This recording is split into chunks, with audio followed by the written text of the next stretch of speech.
दिनांक 15 जून 2026च्या मध्यरात्री अज्ञात चोरट्यांनी फिर्यादी श्री पंडित गणपत मोठे राहणार मोहिते वस्ती पारगाव सुद्रिक तालुका श्रीगोंदा येथे घरफोडी चोरी करून सुमारे 68,900 रुपये किमतीची रोख रक्कम, सोन्याचे दागिने व मोबाईल फोन चोरून नेल्याबाबत श्रीगोंदा पोलीस स्टेशन येथे दिनांक 16/6/2026 रोजी गुन्हा दाखल करण्यात आलेला होता।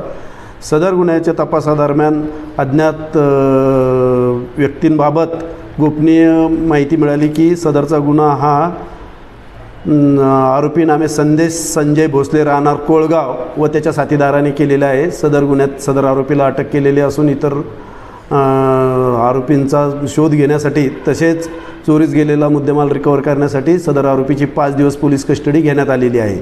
सदर गुन्ह्याचा पुढील तपास अविनाश काटकर करत आहेत। सदर गुन्ह्याच्या शोधकामी माननीय पोलीस अधीक्षक श्री मुमक्का सुदर्शन साहेब, अप्पर पोलीस अधीक्षक श्री वैभव कुलवर्मे साहेब, उपविभागीय पोलीस अधिकारी श्री सुजित कुमार क्षीरसागर साहेब यांचे मार्गदर्शन लाभलेले आहे। सदर गुन्ह्याचा तपास हा श्रीगोंदा पोलीस करत आहे। लोकक्रांती न्यूज करिता किशोर मत्से, श्रीगोंदा।